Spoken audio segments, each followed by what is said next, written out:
Hey, what's going on, everybody? Brent Hyden here, coming at you on this Saturday morning, talking a star-filled 7-game slate around the association. Before we dig in, quick reminder: make sure you hit that like and subscribe button down below. Make sure that you also head over to my Patreon page or my Twitter page if you're not already subscribed to my content projections. You can follow me on Twitter or take advantage of the projection packages that I have available on Patreon. But let's dig into the games because there's lots to talk about and don't want to spend too much of your time today talking about basketball. So, Utah at Detroit. Utah 1 point favorites in this one, 209 over under. Zaza Pachulia is out. Henry Ellenson is out. Stanley Johnson is questionable, and Grayson Allen is questionable. Utah has won 5 of their last 8, averaging 120.7 points over the last 3 games. Their offense has been chugging along. Jay Crowder has been really solid of late, averaging 23 points and 25.5 minutes over his last 2 games. I do have some interest in this game, even though it's not terribly appealing. It is the first game of the night. Most of my interest does come from the Utah side of things. It's centered around Ricky Rubio, Donovan Mitchell, and Rudy Gobert. Ricky Rubio is at least interesting in this spot just because Detroit does struggle against opposing point guards. They rank 26th in defensive efficiency against the position. That makes Rubio really, really appealing here. Prior to the Cleveland game, had been playing really, really well. Didn't play terrible in the Cleveland game, just didn't play a lot of minutes. It was kind of a blowout, but over 30 fantasy points in 2 of the last 4 games. Did have a really, really solid stretch prior to those games. Ricky Rubio, pretty interesting here at just 5,800 over on DraftKings. I don't think he's going to be someone that gets a lot of ownership tonight, and that does have me interested for sure. He's 6,900 on FanDuel. That's not terribly appealing, but again, over on DraftKings, that is somewhat appealing. Donovan Mitchell, it's mostly just the usage and his role in the offense that has me most interested in him. Detroit does rank 20th in defensive efficiency to shooting guards. That is obviously appealing. But his price, 7,100 on DraftKings, 7,400 on FanDuel, really, really attractive here. Going to be someone, again, probably doesn't get a lot of ownership. Has been really, really inconsistent for the majority of the season. He's still taking a lot of shots. He's still making a decent amount of shots. It's some of the other numbers, the assist and things like that, that he's not really able to rack up like he was last season. I would say that if you're going to be playing one of Mitchell or Rubio, you probably don't want to play the other one. Outside of that, Jay Crowder, Derek Favors, always guys that can be used in cash in tournaments, usually when they're cheap. They're guys that are just really, really consistent. Jay Crowder, as I mentioned, 4,600 on DraftKings, has been playing really, really well. 4,800 on FanDuel. He's a guy, generally speaking, is going to get you in the mid-20s in fantasy points. Rudy Gobert, though, he's the guy that I think I have the most interest here. Coming in, he's 7,500 on DraftKings and 8,800 on FanDuel. It's a pretty good matchup here. He's coming off a game, 31 minutes against Cleveland. Didn't really have a whole lot going for him in that game. He did have 5 blocks. Rebounding wasn't really there for him, though. This is a spot, though, against Andre Drummond and the Detroit Pistons. I think he could actually have a really, really, really good outing here. Prior to the Cleveland game, averaging 45.3 fantasy points on 19 points and 13.5 rebounds. Pistons rank 18th in defensive efficiency to centers on the season. They're giving up 24.3 points and 13.5 rebounds. They are struggling on the glass a little bit, struggling to keep opponents from shooting at the rim. They're allowing 67.9% shooting at the rim, 51 points in the paint. This is a spot I do have a lot of interest in Rudy Gobert. Flipping over to the other side, I don't really have a lot of interest in Detroit. You could talk me into some Andre Drummond, Blake Griffin, Reggie Jackson in tournaments. Utah has been one of the best defenses in the NBA over the last 15 games. They have the second best defensive rating of 102.0 over that span. I just don't have any interest in paying for Detroit here. Obviously, Blake Griffin and Andre Drummond are priced down. Andre Drummond at 7,900 on DraftKings, a tournament option here.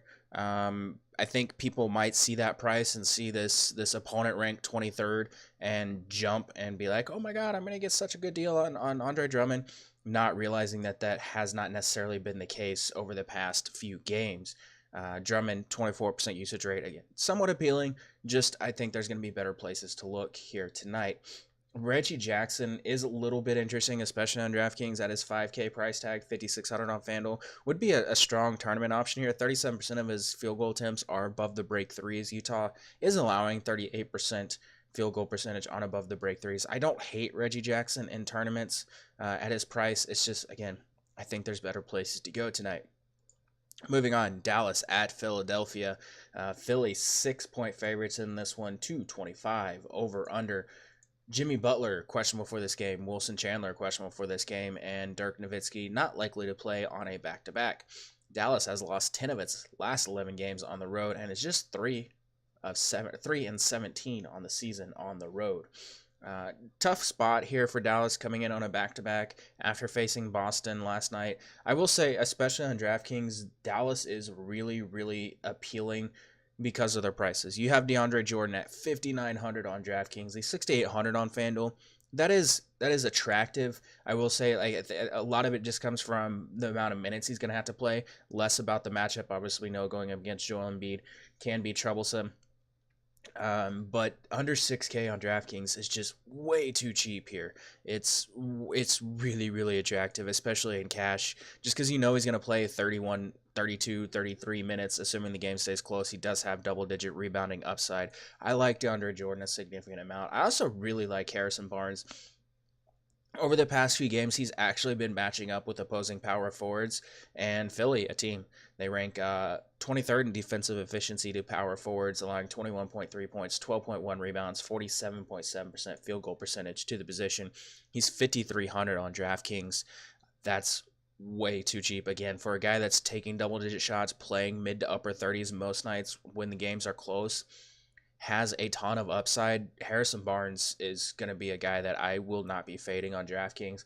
FanDuel at 5,900, that's still really attractive. Again, assuming the game stays close, he's going to play upwards of 35, 36 minutes in a really, really strong spot. So Harrison Barnes, someone that I do really, really, really like in the spot. Matchup, not really ideal for Luka Doncic. That doesn't really matter, though. He's been pretty much matchup proof most of the season. Been great over his last 10 games, has topped 40 fantasy points in 7 of the last 10. That was prior to Cleveland last night. Newsflash, I write some of these breakdowns really, really early in the previous day. Only played, again, less than 30 minutes.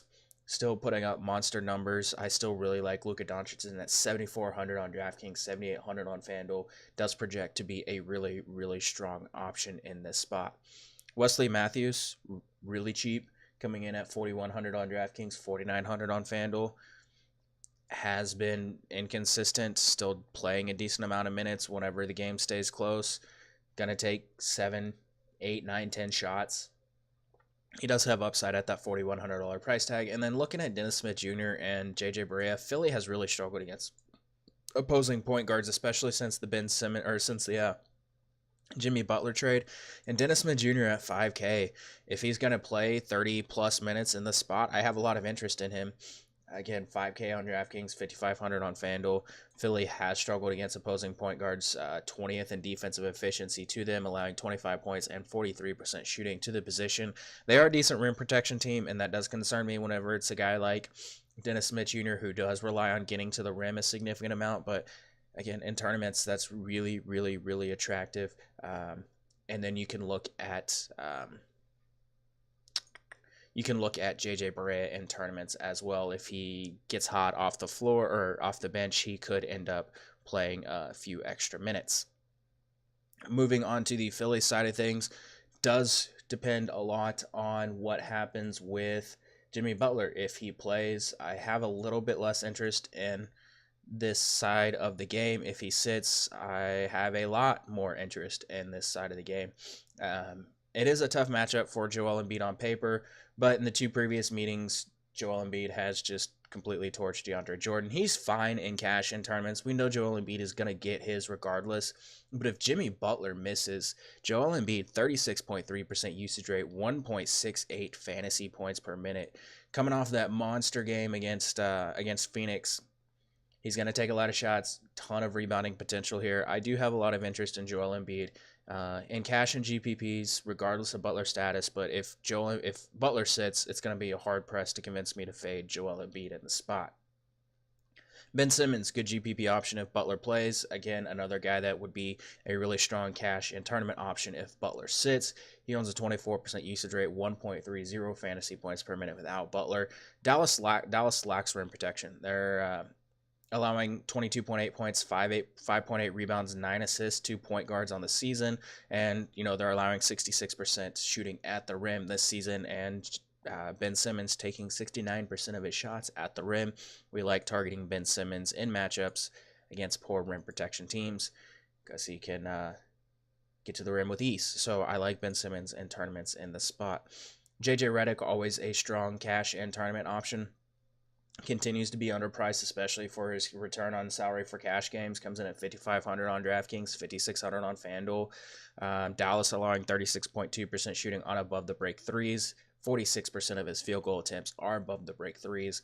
Dallas allowing 25.9 points on 47% shooting overall to shooting guards on the season. JJ Redick, again, $5,500 on DraftKings, $5,600 on FanDuel.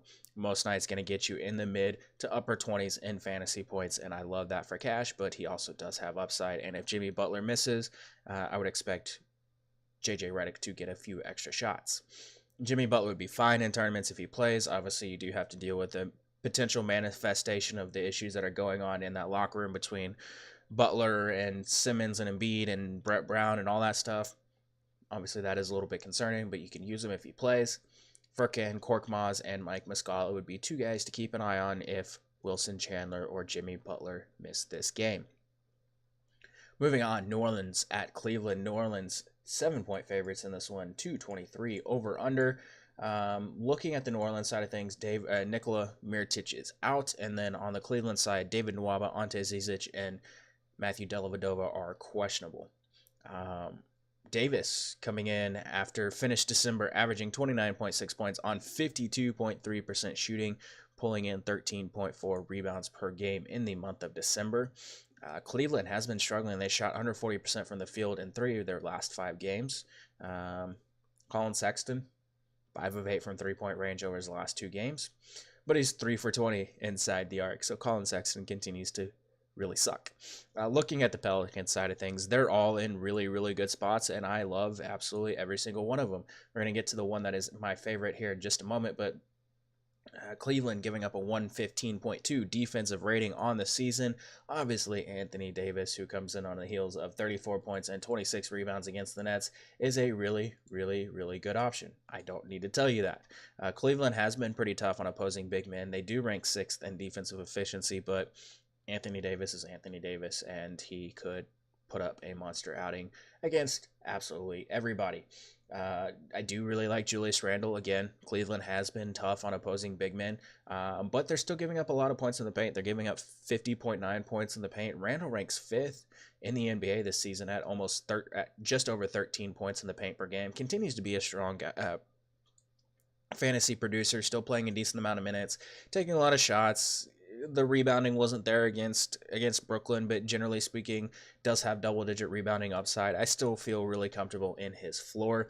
I like him a decent amount here tonight. Jrue Holiday is Jrue Holiday.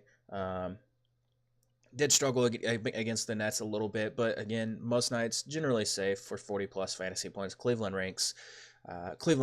backcourt defense is absolutely terrible. I like Jrue Holiday in cash in tournaments, but the guy I like the most is Elfrid Payton. Cleveland ranks 30th in defensive efficiency to point guards on the season, allowing 26.1 points, 7.3 rebounds, 9.6 assists per game to the position. Elfrid Payton coming in at $5,700 on DraftKings, $6,200 on FanDuel. We saw the upside out of him against Brooklyn, and this is another spot where we could definitely see upside out of Elfrid Payton. I'm going to call it right now. I think Elfrid Payton notches a triple-double in this spot. Again, Cleveland giving up 7.3 rebounds, 9.6 assists per game to opposing point guards. I absolutely love Elfrid Payton in this spot tonight. Cleveland, 21st in defensive efficiency to small forwards, has allowed them to shoot 46.7% on field goal attempts, 36% on three-point attempts. Etuan Moore back to playing over 30 minutes. Alvin Gentry has been giving Darius Miller a decent amount of minutes as well. Both of those guys are definitely interesting in this spot. I'm going to have to lean towards Etwan Moore. He has been a little bit more consistent for the majority of the season. So Etwan Moore at 4,300 on DraftKings, 4,400 on FanDuel, a very strong cash and tournament option here tonight. If you think this game blows out, feel free to take a look at someone like Jahlil Okafor, who would potentially get a couple extra minutes in this spot. Looking at the Cleveland side, they used 10 players in the first quarter last night. 10 players in the first quarter last night. That is just absolutely insane. I'm going to pull up their... let me pull up their box score. I want to see... Let me see this, because I didn't go back and look at their box score from last night. So, looking at it... Chetty Osman, Larry Nance, the only two guys to eclipse 30 minutes, and they did that by just 37 seconds. Alec Burks, Colin Sexton, just shy of 30 minutes, but they still used 1, 2, 3, 4, 5. 1, 2, 3, 4, 5, 6, 7, 8, 9, 10. They still use 10 players. So good job, good effort, Cleveland. You're making this really, really difficult on people. I will say Pelicans' backcourt defense is really terrible. That does have me interested in a few of these guys. The Pelicans' defense, they're struggling to defend the three-point line mostly. They're allowing 38% shooting on three-point attempts. I know I mentioned Colin Sexton has been shooting from three-point a little bit better, 5 of 8 over the last 2 games, so averaging 4 three-point attempts per game. Woohoo! But Colin Sexton is a guy you can look at in tournaments. He's cheap. 4,700 on DraftKings, 5,400 on FanDuel. I have more interest in Alec Burks and Jordan Clarkson, guys that are going to have a little bit higher usage rates off the bench, guys that can do a little bit more. They can actually get you some rebounds and get you some assists and, have some playmaking ability. Alec Burks is pretty interesting at just 4,400 on DraftKings in this spot tonight. He would be a pretty strong value option here. But don't overlook Jordan Clarkson, who continues to dominate with like a 28% usage rate off the bench. Chetty Osman started the small forward position last night. New Orleans does rank 30th in defensive efficiency of the small forwards, but Chetty Osman has been really bad for the majority of the season. He has had some monster upside games, and that does have me interested in tournaments. I mean, if he has one of these games like he did against Atlanta, but having him back at the 3 is not somewhere where I generally like him to play. I like when he starts at the 4, which he did not do last night. You can look at Rodney Hood in tournaments as well, but it's Rodney Hood.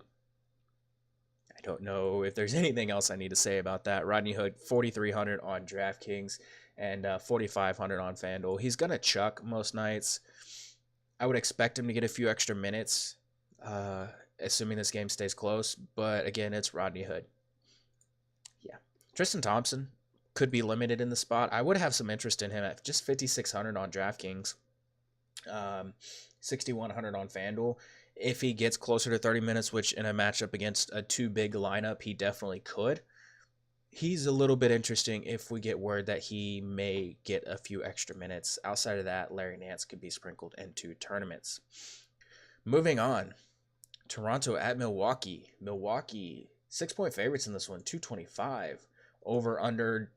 Kyle Lowry is doubtful for this game, and Jonas Valanciunas remains out. It's going to be a pretty appealing game to watch.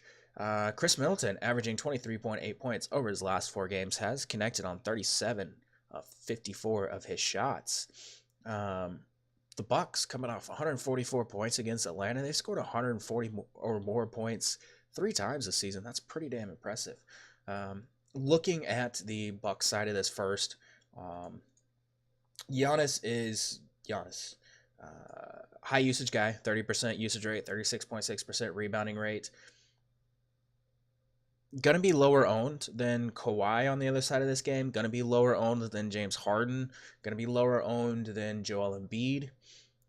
The issue I have with Giannis is that, again, I like targeting him in matchups against teams that struggle to protect the rim, and that's just not what Toronto does. They're allowing opponents to shoot 59.6% at the rim. Giannis taking 66% of his shots at the rim.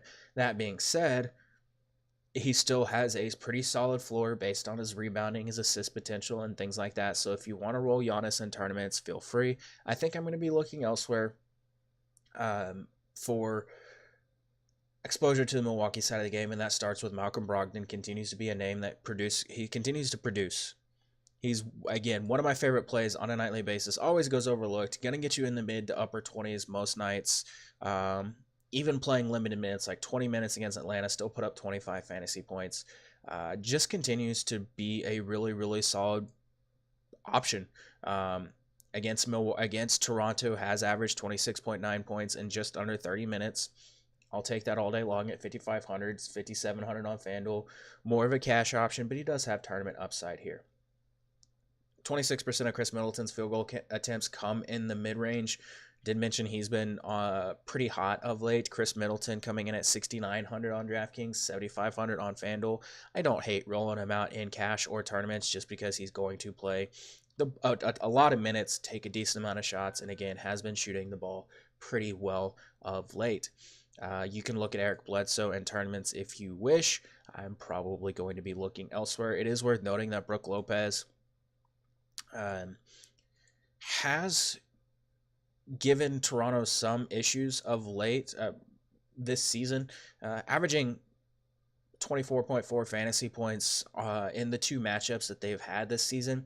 But he's done a really good job of just stretching the floor and giving Toronto fits at times. So I like Brook Lopez in tournaments.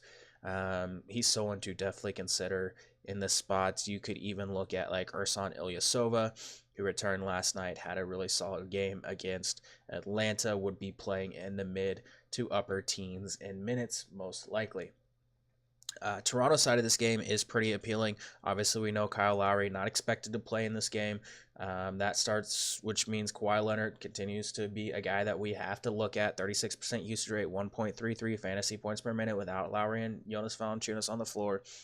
He's getting any shot he wants, really, in the paint in the mid-range, attempting nearly 50% of his shots there. We know we like to target mid-range shooters against Milwaukee Bucks. Kawhi Leonard at 9K on DraftKings is a guy that I have a lot of interest in building around if I'm not going to be paying up for a superstar here. He's 10K, 10.2 on FanDuel.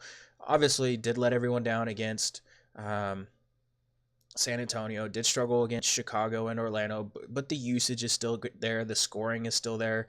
He just hasn't been getting the assist and things like that in some of those games. I do expect that to rectify itself, and I have a lot of interest in Kawhi Leonard here tonight. Serge Ibaka, a guy that I'm going to be building my lineups around tonight. 5,800 on DraftKings, 6,600 on FanDuel. Has just absolutely torched Milwaukee this season, averaging 45.1 fantasy points per game in two outings. 48% of his shots come in the paint mid-range. He's posting up on 13% of his possessions. We know those are areas where we can attack Milwaukee, but they've been giving up a lot of just wide open threes to Serge Ibaka this season, and that has me. I love it. He's just chucking whenever he plays against them. Has attempted 16 total three-point attempts against Milwaukee so far, and has not connected on too many of them, but it's a really, really good spot for him.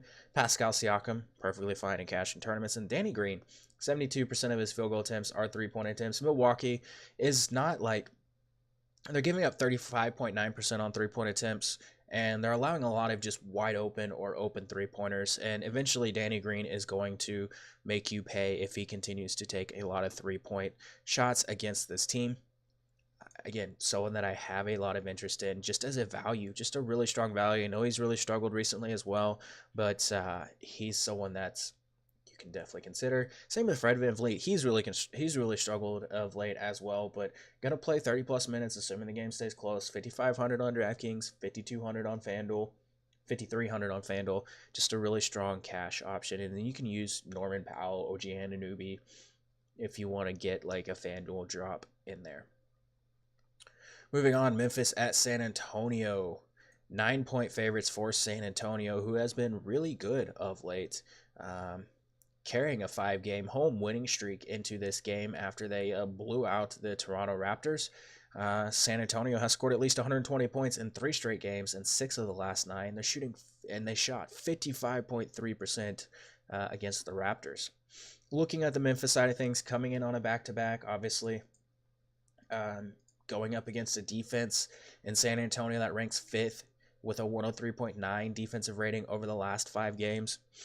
They've been really strong recently. Kyle Anderson is someone that I have interest in, obviously coming off a triple-double last night, 4,900 on DraftKings, 6,300 on 6,100 on FanDuel. Much less interesting on FanDuel. The Spurs have still struggled with transition defense, and they still do lack some rim protection. They still struggle to defend the rim. He takes 89% of his shots either at the rim, in the paint, or the mid-range. And the Spurs allowing opponents to shoot 63% at the rim, 41% in the paint, and 42% in the mid-range. Kyle Anderson, slow-mo revenge game as well, is still a guy that you do safely project him for 30-plus minutes. I don't think the addition of Justin Holiday, who may not even play in this game, will affect Kyle Anderson too terribly much. I think it's going to take minutes away from Garrett Temple and Dylan Brooks and some of these other tertiary guys here tonight.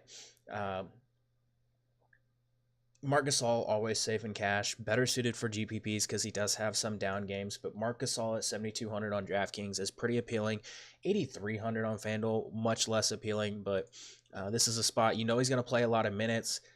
He just needs to be able to get you the assists and rebounds to supplement the fact that he's not scoring as much as usual.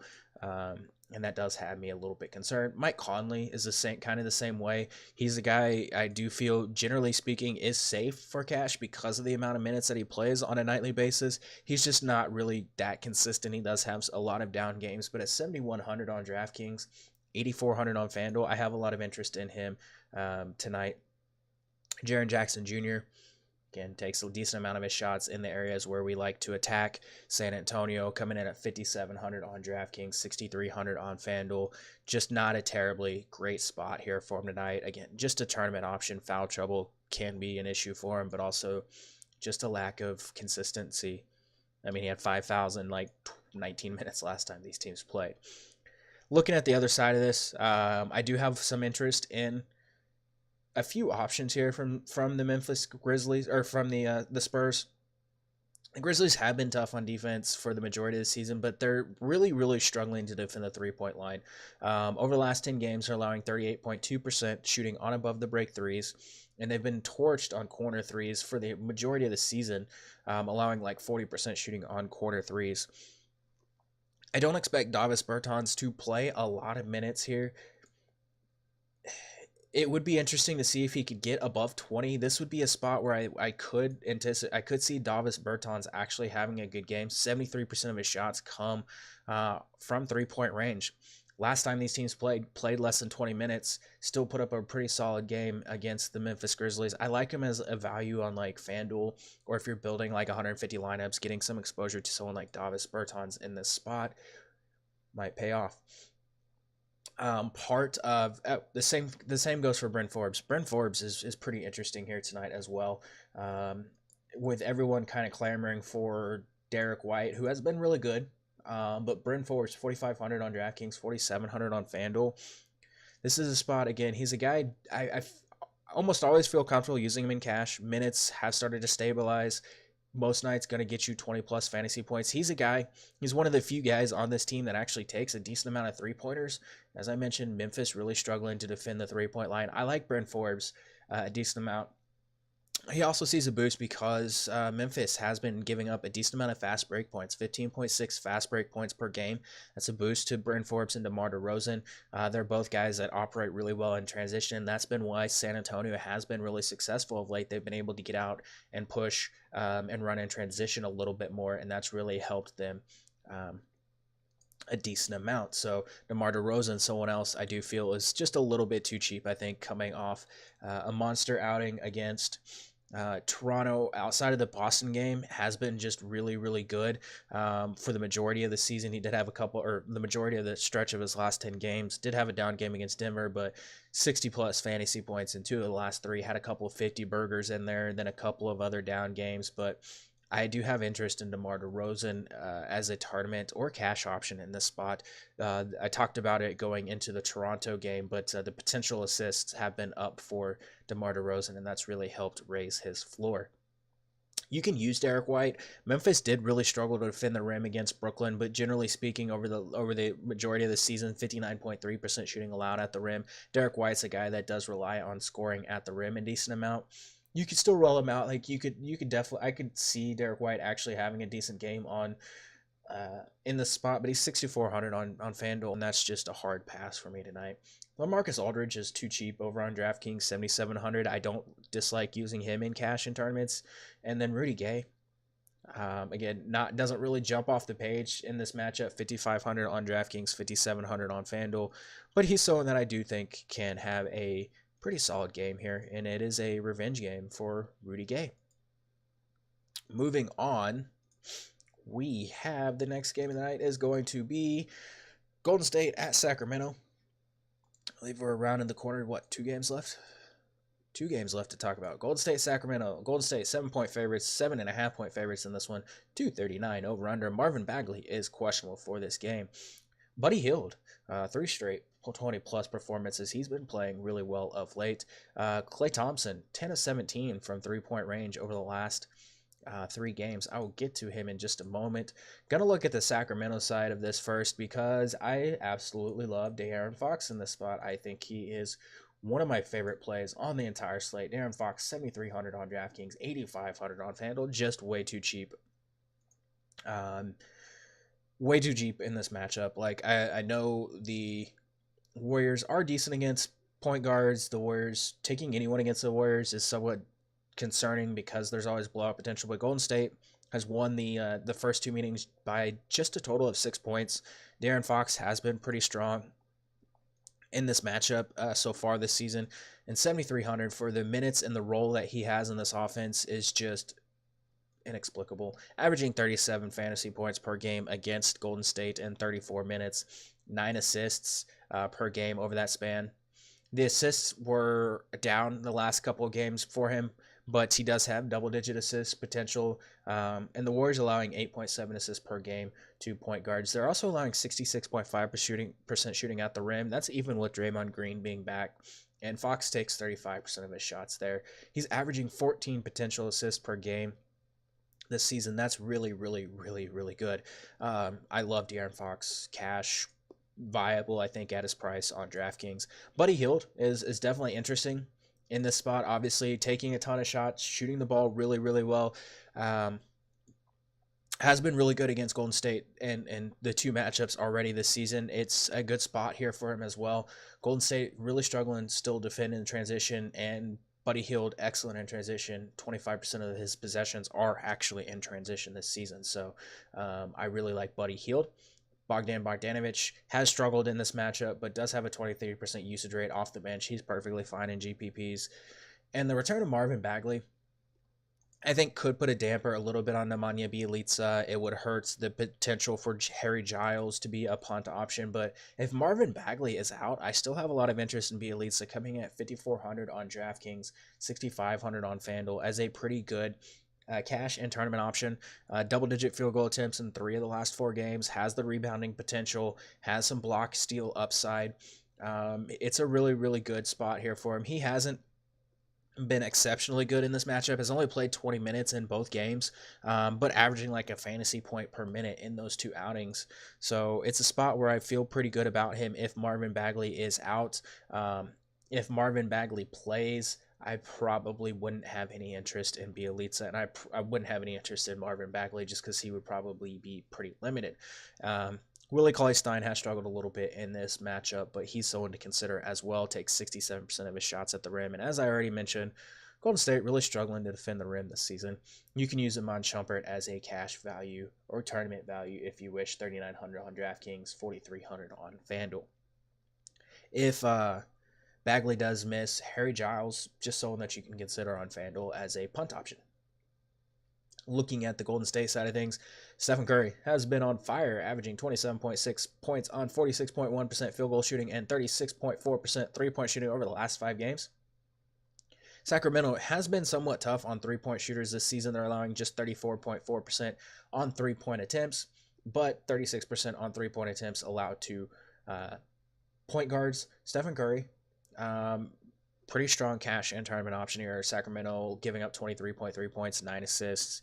2 point guards, they ranked 21st in defensive efficiency. We just saw Jamal Murray just go completely bananas against this team last time out. Steph Curry, the one game he did play, 61 fantasy points against the Kings. Klay Thompson coming off a really strong outing, as I mentioned, has been shooting the ball better from 3, 10 of 17 from three-point range over the last 3 games. Sacramento allowing 27 points on 46% shooting. 2 shooting guards on the season. 36.2% three-point percentage allowed, 2 shooting guards. Really, really strong option here, and I'm trying to remember. I think Klay Thompson has a pretty good history against the Kings. He does. Looking at Klay Thompson last 3 seasons, 26.5 fantasy points. That sucks. 36.3, that's pretty good. 54.8, 15.5, 36.3, 33.5, 30.5, 38, and 46.8.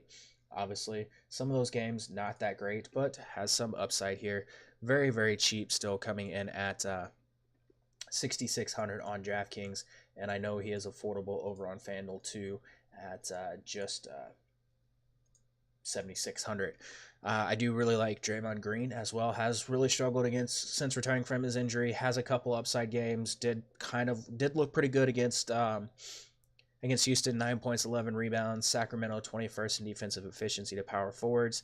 He's a fantastic option here, especially at his price. He's still a guy that I have a lot of interest in at 6,800 on DraftKings, 7K on FanDuel. Kevin Durant, perfectly fine cash tournament option. Takes a lot of his shots at the paint. In the paint or mid-range, Sacramento struggles to defend those areas. He's 9,400 on DraftKings, 10K on FanDuel. Continues to be a guy getting you some of the blocks, steals, assists, and all that good stuff. I like Kevin Durant a lot. It's just not a spot where I think I'm going to have a lot of exposure.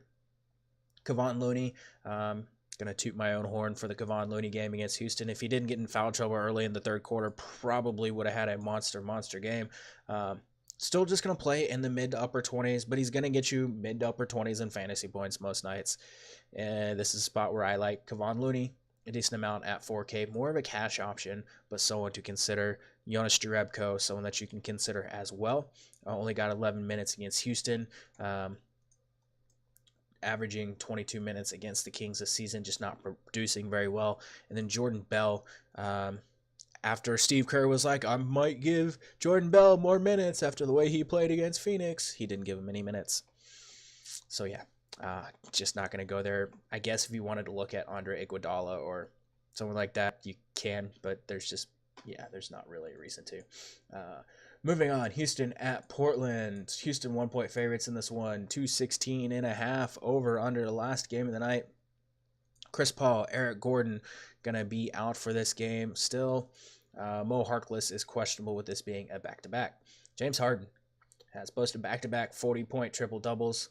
Has topped 30 points in each of the past 11 games. It's averaging 41.4 points over that stretch. Harden has been just insane.